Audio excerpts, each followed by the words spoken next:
Hello, and welcome to our video about Napoleon Bonaparte and the effects that he has for European history, well, and honestly, world history during this time period. Now, Napoleon's kind of a big topic to cover, so we're going to break this into two parts. And in this video, we'll look specifically at part 1 and 2, so the background of France before Napoleon and Napoleon himself at a younger age. And then we'll look at kind of the rise of Napoleon and the very first things he does once he's in charge. So let's get started with our background on France and Napoleon. France by 1799, at the end of the French Revolution, had dramatically changed since the revolution started. And most of the major things were happening to people's everyday lives, not just a government change. So, one big example is that we see titles are eliminated. So, there's no more nobility, in France. We see the elaborate fashions that were popular before the French Revolution have been replaced by more practical clothes. We start to see this strong sense of national identity, though, revolving around the idea of being French. So, this is the first time that we see the word nationalism being used to describe a strong feeling of pride and devotion to one's country. And it's going to create this thing that people rally behind, which is the idea of being French. And we see some new symbols develop because of this. So, the tricolor emerges, or their flag, that red, white, and blue iconic French flag. So these are some of the changes happening right there when Napoleon takes over. And this will be the map of Europe with all of the boundaries right there, kind of during the French Revolution. So take a good look at this map because we're going to look at several different maps throughout this video series because Napoleon does a lot to change the boundaries of Europe. So let's go ahead and start talking about Napoleon himself. Napoleon is born in Corsica, which is this island kind of right there in between France and Italy, out there in the middle of the ocean. And he attends a military school and then joins the army at a young age. And he really rises through the ranks of the army due to his kind of skill. He's appointed as a commander of the armies by the Directory, and then it's through that he'll eventually take over. And he has what is considered a pretty successful early career in the military. So he leads a campaign in Italy where they conquer most of Italy, and then they do things to kind of like give people more of that French Enlightenment sort of rights vibe in Italy. And then he also has a campaign in Egypt, which actually was largely unsuccessful, but they kind of suppressed the news about that one. And when he goes back to France, he gets this hero's welcome. They love Napoleon. All of this is really setting the stage because if you remember, the directory is a pretty unpopular rule. It's like 5 people that are on this council that make up the directory, and they're the ones making decisions for France in the late 1790s. And they're seen as very weak, very ineffective. So when you get somebody like Napoleon that comes through that has all of this military success, he's a really charismatic guy and the people love him. It's very easy for him to motivate the kind of response it requires to take over a government. In early November of 1799, Napoleon stages a coup d'etat where he takes over the government with a small group of people and basically his army. And he proclaims himself the first consul. He gets rid of the assembly and appoints a senate in its place. And it doesn't take very long, but in about 3 years' time, he declares himself consul for life. And then 2 years after that, he decides he's officially going with the title of emperor. Now, Napoleon does a good job of centralizing his state. Now, he creates kind of the illusion of power amongst the upper classes in France by, he has a council of state, the tribunate, the legislature, the senate, and he gives them sort of roles. But I mean, ultimately, he's the one that gets to decide if those rules or laws actually pass. And after a few years of the government running like this and really relying on Napoleon, he's still got a lot of power and influence. The people love him. And so it's after a few years of this that he's able to like give himself the title of emperor. And he actually puts it to a vote. He's like, no, no, no, like I'll let you guys vote. I would like to be the emperor. Yes or no? Check the ballot. And 99% of people vote yes. Now, whether that's a true vote or just kind of a made up vote by the government is up to you to decide. But either way, Napoleon becomes the Emperor of France.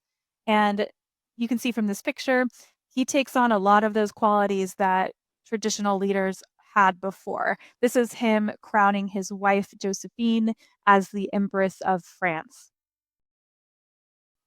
Now, if you recall during the French Revolution, the Catholic Church really got kind of like kicked out of France.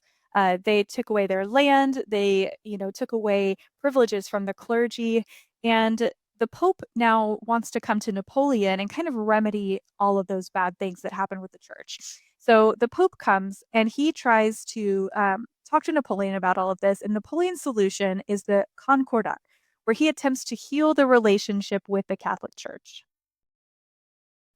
And it's during this meeting that these things are decided. The first is that the Catholic Church will be the religion of the great majority, but it will not be official state religion. Napoleon did not want the burden of an official state religion that might be telling him what to do. The Pope has to accept the loss of all of the church lands that the French government took back in the revolution. Napoleon basically gets to nominate the people he wants to be kind of the lead religious leaders in France, and the clergy have to sign an oath of allegiance to France. So this is a very like government controlled religion. But the real kicker is here is that, at first the Pope agrees to all these things. But after he's had some time to think about it, he's like, no, this is not what I wanted. I demand another meeting. And so he comes to meet with Napoleon in France, and Napoleon puts him under house arrest. And it's a house arrest that he does not get to leave from until Napoleon abdicates the throne in 1814. Okay, so moving on.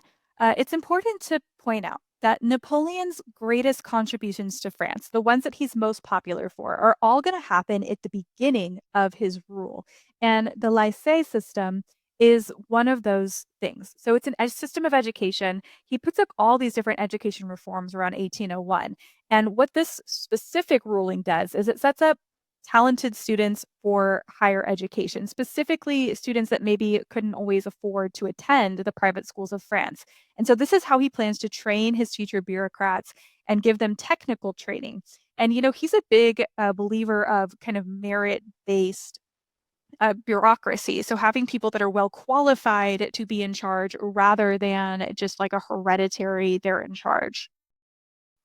The other important thing he's known for during this time period is the Napoleonic Code. So he passes this in 1804 into civil law. And this code, it emphasizes like a clearly written and accessible laws.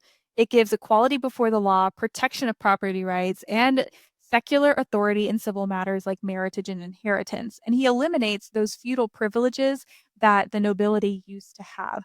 And so it lays the foundation for a lot of the modern legal systems across Europe. So we'll see here in a second, there's a map that shows all the countries that are going to kind of implement their version of this code themselves.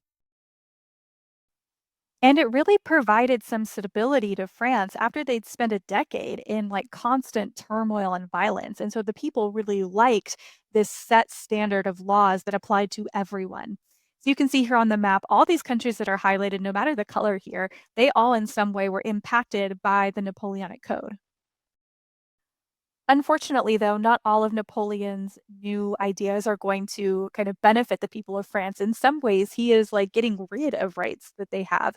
So he creates a secret police force to inform specifically to him the things the people of France are doing. He censors the press, so no more free press. He limits the rights of women. That's going to be a really big one. He basically makes them legally dependent on their husbands or fathers. They don't have really any control over property or any legal decisions, and they need their, male relatives' permission to do pretty much anything. And divorce becomes a lot more challenging for women to obtain. So he does all of these kind of different things, and the people are still buying that he is giving them those French Revolution rights.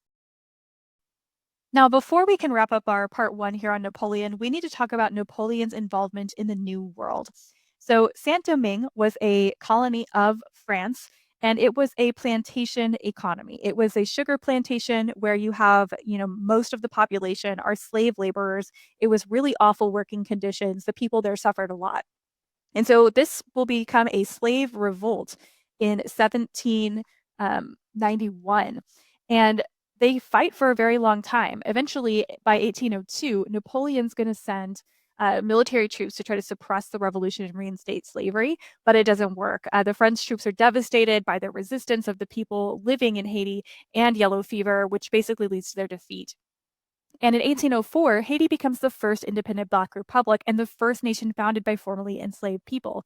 So for France, this loss is a major blow, both economically, as Saint Domingue was its wealthiest colony, but also strategically. It's prompting Napoleon to basically abandon any further ambitions he has in the Americas.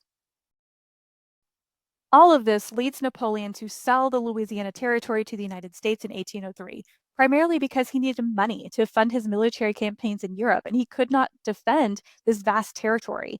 His plans to rebuild a French empire in the Americas had failed, especially after his defeat in Haiti, which meant that he had lost his most valuable Caribbean base. With war looming in Europe, Napoleon saw the Louisiana Purchase as a practical way to raise funds and reduce France's colonial burdens. Also, this strengthens the United States as a potential, ally for him, against people like the British, who he has, kind of an outstanding rivalry with. Okay, this concludes part one of our series about Napoleon. Next time, we'll look at the domination he has in Europe with his different wars and eventually his decline and defeat. Thanks for watching.